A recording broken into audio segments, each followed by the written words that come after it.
the heart and soul behind every business. Stories. Welcome to Business Story of the Week, hosted by me, Joshua Laurie. From setbacks to comebacks, from tragedies to triumphs, we inspire entrepreneurs through conversations that matter. Witness the magic that turns dreams into reality. Whether it's your career, business, or life, your success is always one story away. This is Business Story of the Week. And welcome back, folks. Welcome back to Business Story of the Week. I am your man, your host, and we've got a special guest for you today. And the question is, how can a single decision change the trajectory of your entire life? We're going to try to answer that question right now in, a deep, profound, meaningful way. And we've got the man, the perfect man to answer that question today, Julian Juice Miller is a motivational speaker that works with individuals and organizations to amplify understanding, communication, and achieve goals, both personal and professional. He is regarded as Boston's top motivational speaker, and today he's going to be talking to us about his stories, his background, and all his insights and experience. He's going to be with us today on this episode. Julian, how are you doing, brother? Thank you for coming on here.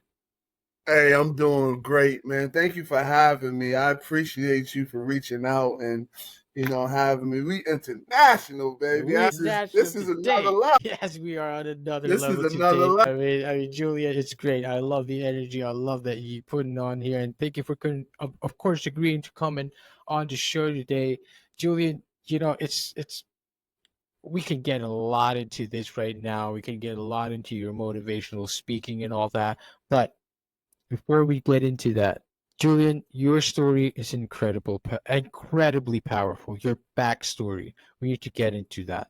First off, what was it like growing up in Roxbury, Boston, where you are from? And how has these early experiences influenced your path or influenced your journey of where you are today? What is the origin story of Julian Juice Miller? Yeah, so growing up in Roxbury, man, Boston, Massachusetts town, Roxbury, it was pretty rough, especially the street that I grew up on. My mother, raised four of us on our own. My family's from Costa Rica. So they came to the United States. I was the only one born in the United States. So my mother and two of my brothers came to the United States, for a better life. And I came along, and where we lived at, the environment was pretty rough, and when I say pretty rough, meaning, drug selling, people getting high, shootings, stabbings, you named it, it happened in front of my house, in my hallway, or in the alley. So it was like I was born into it, So it's like, it was just the environment that I was around, the people I was around, watching my brothers in the streets, selling drugs, getting high. That's my influence. They were my role models because I'm the youngest out of four, Exactly, of course. So it was like what they did, I thought was the right thing to do. And I went into, like, I'm gonna start 8th grade, and I was, selling drugs. I'm bringing guns to school. I'm, just in a wild life, living that, so-called gang life, and Really rough. I was selling drugs, and one thing turned to another. I end up catching my first juvenile case. I caught a case as a juvenile. Yeah, I caught a case as a juvenile, and they gave me 4 months. They gave me 4 months. I was about 16, 17. Right. And I came home, and I thought I was the man, I thought I was the bomb.com. I'm a big guy too, So I'm like, right now I'm 6'5", 380, But so, I was a big kid as well. Mhm. So it was like, I thought I was the bomb.com. But anyway, I got into I went right back to the streets because I'm living in the same neighborhood. Of course, So I went right back to the streets, and then I got Mhm. introduced to heroin. Damn. At 17, I sniffed my first bag. 17. Damn. So, Wow. so from at 17, I remember at 17, I sniffed that first bag, and Mhm. and from that day on, for the next 6 months, I would Mhm. go get a bag of weed and a bag of heroin, Mhm. and I would do it every day. Then one day I was like, man, I ain't doing this no more, and I Mhm. was going through withdrawals. Yeah. I was sick, Yeah. teary eyes, stomach ache. It felt Mhm. like I had the flu 10 times, 10 you times. know. And For a so a while friend too. of mine was like, "Hey man, you all right?" I was like, "No, I'm Mhm. sick, man. I'm doing bad." No, I'm sorry. Yeah, I told him I'm sick. I'm doing bad. I don't feel good. He was like, "Man, you got a dope habit," and I was like, "I don't have no dope habit." I was in denial, Mhm. and so Of he course. gave me a bag of heroin, and I sniffed it, and all the symptoms went away. Well, of course. It Of it course. was it was like unbelievable. It was crazy. Yeah. And so from there on, 18, 19, I caught my first state bid There because you I was go. still selling drugs. So I'm gang banging, Mhm. and what I mean by gang banging is carrying Right. guns, shooting, Yep. doing all the crazy Absolutely. young Yes. boy stuff. Mhm. Mhm. Mhm. And they gave me 3 years. They gave me Oh three man. years Damn.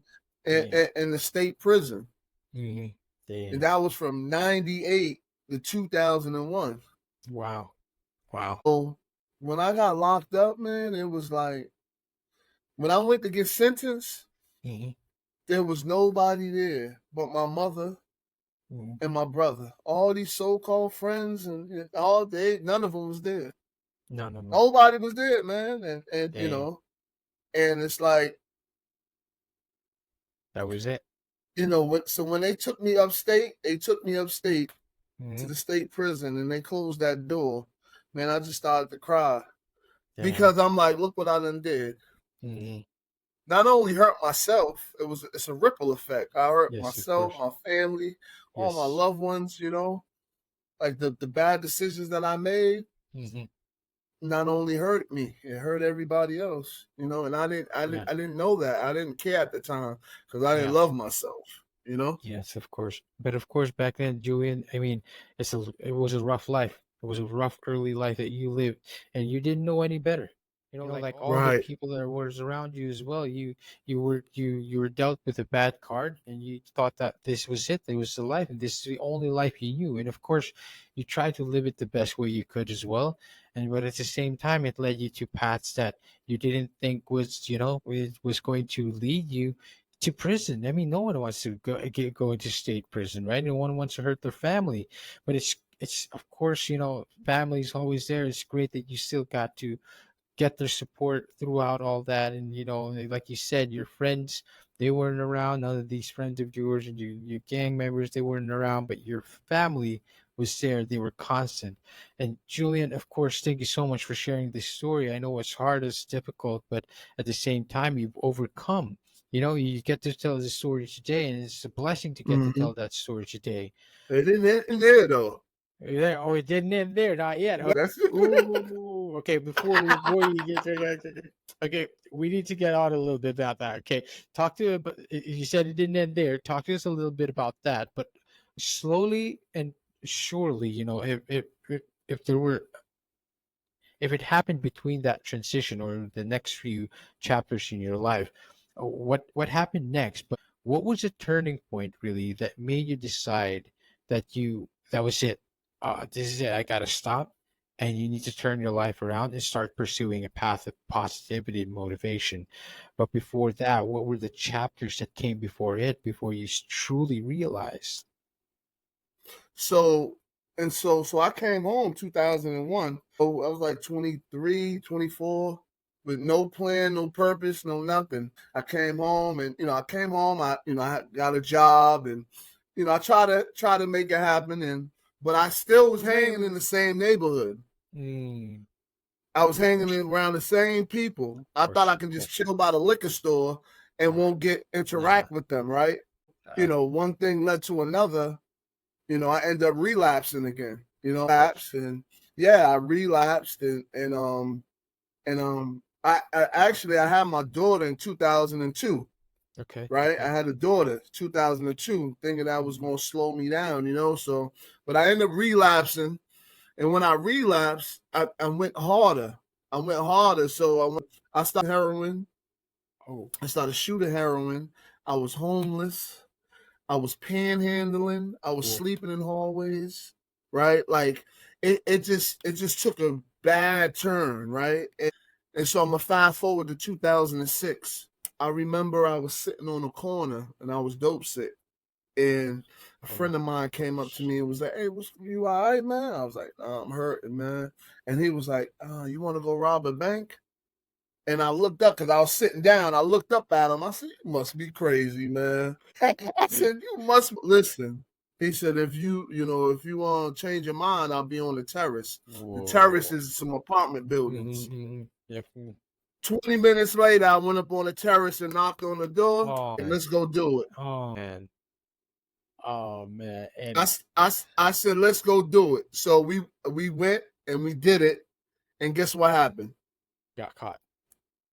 I got a dye pack. Oh, a dye pack. I got a dye.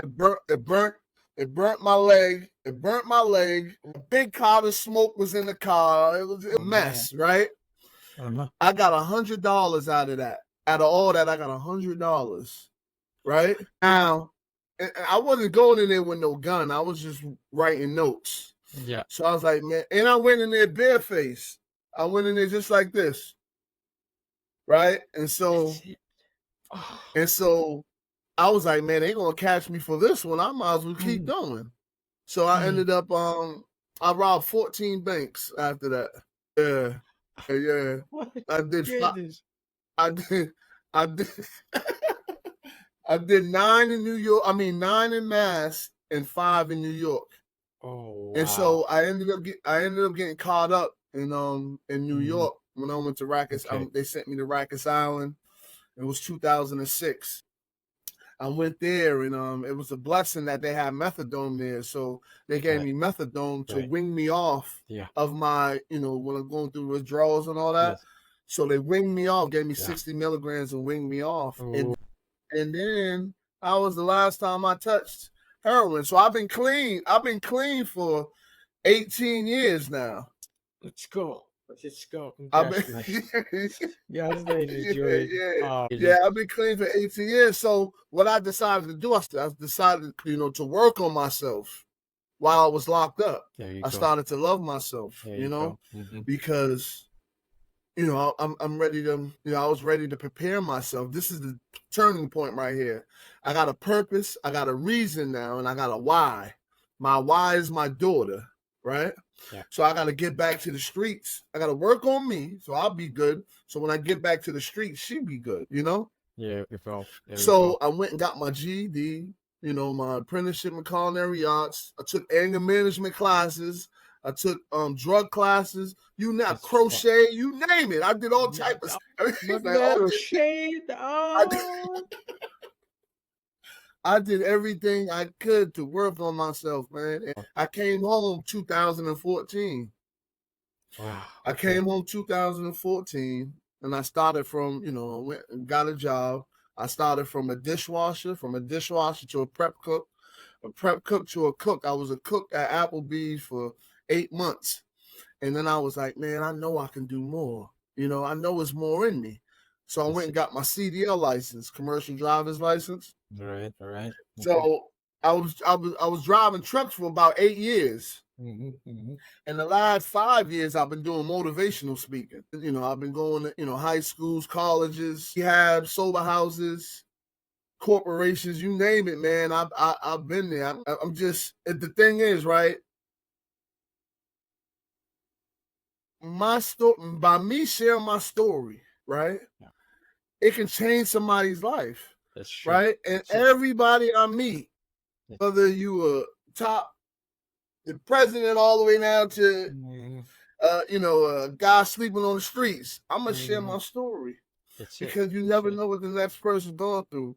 And by me sharing it, man, it can help somebody. I can honestly say I helped hundreds, Yes, hundreds, that's true. maybe thousands. Maybe thousand, definitely Maybe thousand. thousands. Mm-hmm. So my turning point was when I got locked up, Mm-hmm. and I said enough is enough.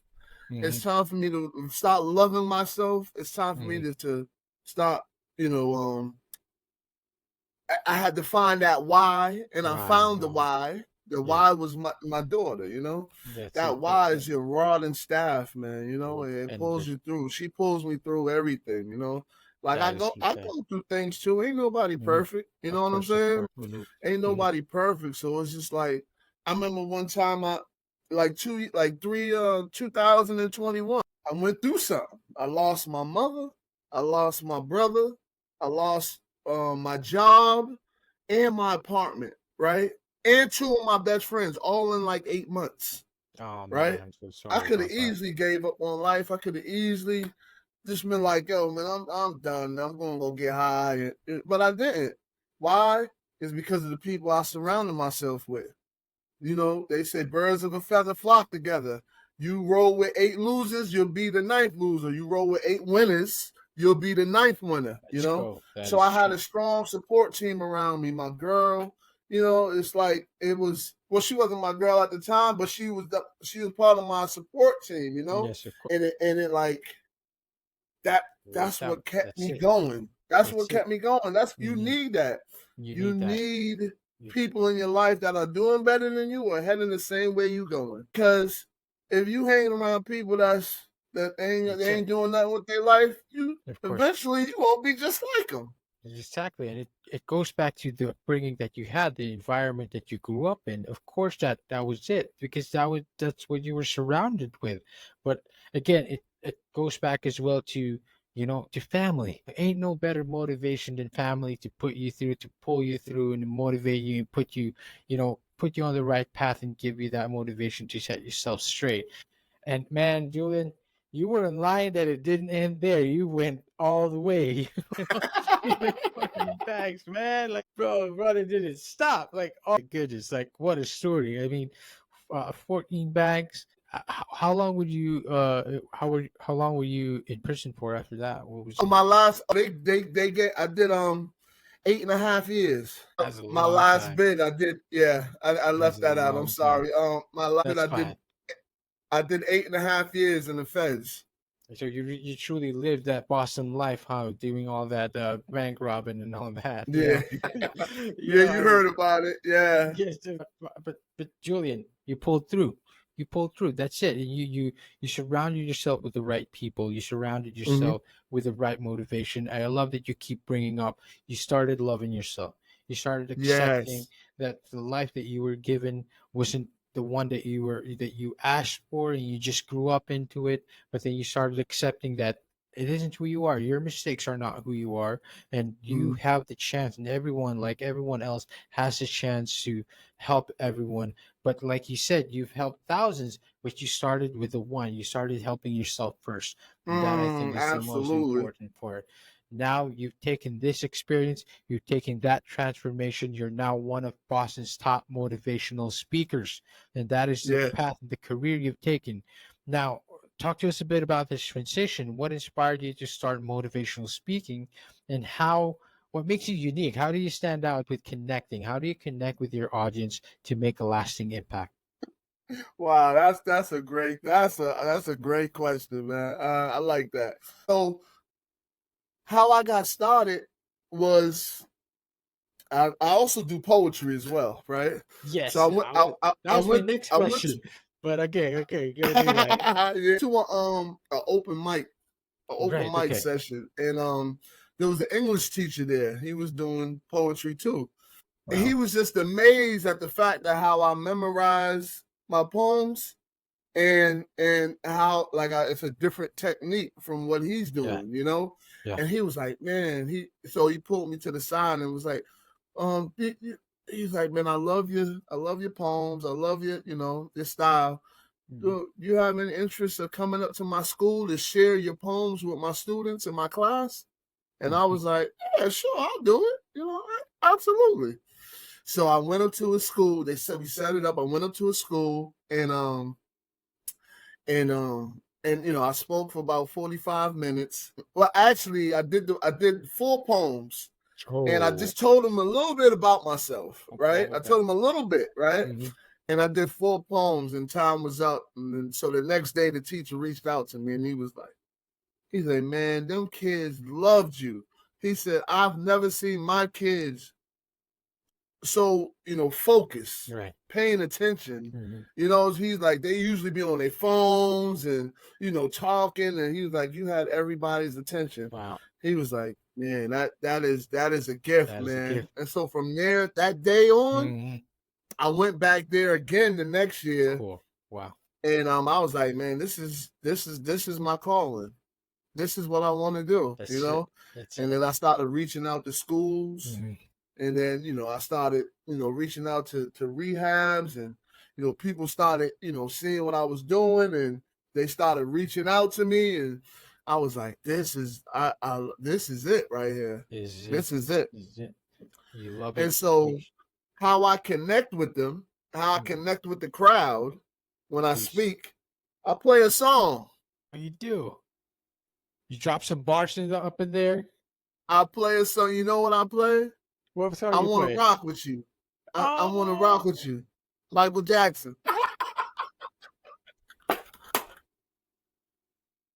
I can't. You dancing up there. Hey, look. I see you dancing like I watched some of your videos, right? I've never seen you dancing like that. Never, ever. This is a first. This is not. I'm enjoying this way too much, man. Like, I see you. And see. And you see how that made you? And we get to connect. And that's how I connect. That's how you connect with people through music, with a familiar song. That's how I do it, And that's how all these singers got millions of followers, millions of fans. Music, So that's how I connect with my crowd. And then I drop my story on them, I love it. Julian, first of all, you bringing the juice up on that stage because you are putting this show on. You know what I mean? And again, it's a unique way of connecting with your audiences, but also it's you being able to have a platform to tell your stories.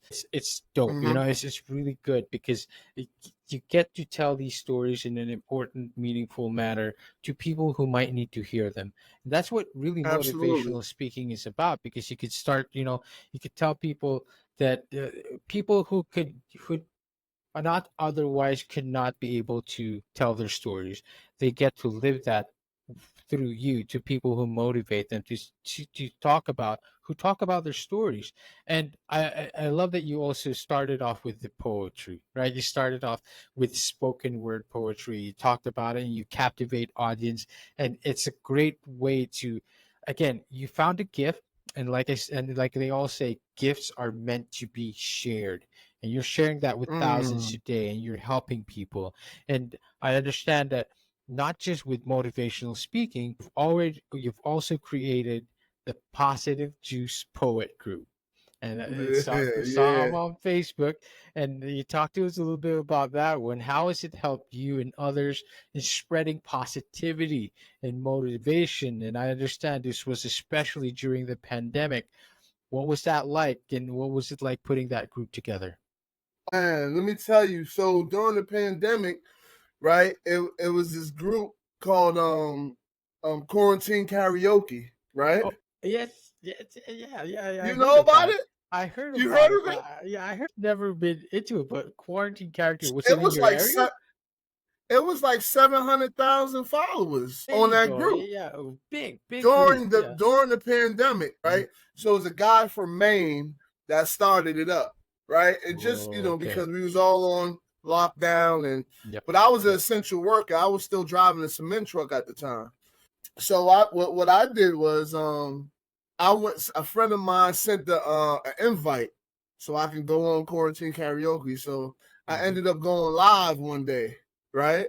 And I'm just, I'm doing my thing, just in my truck, singing whatever song come on the radio. I'm singing, you know what I'm saying? And it went from 10 followers to 100 I remember one time I had like 900 people watching. So I'm like, man, so this is a good platform for me to share my story, to share, to inspire people, because we was all in a dark time at that, everybody's on lockdown. So, I gained a lot of followers on that. I even met my girl on there. You hear me? Right? So yeah. But I remember what hit me one day, right? So people used to always inbox me like, "Thank you for sharing your story. It's so inspiring. Keep doing what you're doing. We love you." And just sending mad love like in my inbox. I remember this one lady though, right? She reached out to me and she was like, she wanted to thank me, right? For coming on. She was so she ended up losing her son to he passed away. Yeah, he OD'd. He was 19, right? But look, she says, she's like, I want to thank you for coming on, because I was about to kill myself. She had a bottle of pills in her hand and was about to take them all. But she seen my live and it made her smile, Wow. And so she and she just thanked me for that. Like that did something. Not only did she do that, she's from Maine. Like I call her my sister now. We talk we talk not all the time, but we talk. But I call her my sister. So she drove from Maine. Well, her father drove from Maine and gave me a guitar, right? With one of my poems on the bottom of the guitar, and like different pictures of Boston Red Sox and everything Boston, and the guitar was her son's. And so I take that guitar every time I go speak, Wow, come like on. I pass the guitar around so everybody can feel it. And then I say, listen, this kid, and I share the story, and then I tell him like, this kid he wasn't able to live out his dreams. You guys are still here to live out your dream, So yeah, man. That's it. It hits right to spot. It hits the spot right there. I mean, those is what Yeah. if that isn't what stories are all about, right? That's the purpose of stories. It's just to bring to allow people to live on in our minds, in our hearts, but also to make sense of their lives and allow to motivate others as well. I mean, stories are the fabric of our society, the fabric of our lives. Stories are built on that. So Julian, I mean, you've done so much to help people around you, and you've created a life, and you've created a career of motivating people and just bringing out stories out of people, which I think is truly important. I love it. I mean, it's been a great a turnaround for you, and I know you must feel really really proud. What has been the most rewarding part of your journey so far? And what is one wisdom that would you like to leave behind to the audience today? Right now. Okay, go ahead. Say that last question Right again. here. What is the most rewarding part of your journey so far? And what is the wisdom that you would love to leave behind to the audience today? You know what's the most rewarding thing for me Oh, is please. when I speak, after I speak, right? That somebody comes up to me and says, "Thank you." Oh, man. Like that's they either say thank you or they share a story with me, Mhm. and that they were glad that I came to speak, Mhm. right? Like that means so much to me, because Wow. I got to somebody. I know that I got to somebody. Of course. Of course. If I see somebody in the audience crying, or like man, like it touches me. Like Yes. it's like wow. Like, I remember Yes. one time I spoke to like 600 kids. And after it was over, this young girl came to me and was like, Wow. "Thank you so much for sharing your story, because yesterday I was gonna kill myself, and if I would Oh, have did that, I wouldn't be here today to listen to your story. So, like that right there, That right there. that right there, yeah. Mhm. And one thing I can leave you with before before it ends is don't be afraid to ask for help. That's it. That's it right there. Don't be afraid to ask for help. There's people There's out here that'll always. help. There's people out here waiting for you to ask for That's help. it. You That's know, it. they ain't gonna give it to you. But Mhm. if you ask, just ask for help, man. We can't do it by ourselves. Ever. We can only Nobody. take ourselves to a certain level. And then when that other person comes along to help you, Up on another level all the time. takes you to Julian. another level. Never Julian. fails. Never Never fails. fails. It never fails, and you are proof of that. You are proof of Yeah, that because of the support absolutely. you I didn't surround I didn't yourself. get here like this by the And grace of God. that's it. That's it. By the That's it grace of right there. God, man. And you're doing the same thing now for all the people you're motivating, all the people that you're talking to. What a life is this? Absolutely. What a life to live, Julian, and you doing more and you're doing helping more. Julian, before we truly close this, I wouldn't want to leave this opportunity. Of course, I'd love to give you the chance. Where can we connect with you? Where can we find more about Julian himself, the man, the myth, the legend? Let us know. Right, right. Well, you can find me on Instagram at Julian Motive 02, all one word, Julian Motive 02. Mhm. And you can find me on Facebook as Julian Miller, Okay. Julian Miller. And Okay. when you reach out to me, I always respond, like I always respond back. But fantastic. And again, Julian, you have inspired a lot. Just with your story alone is quite inspiring already. But you took that to another level. You put it into words. You now motivate people, and you have motivated me, of course, brother.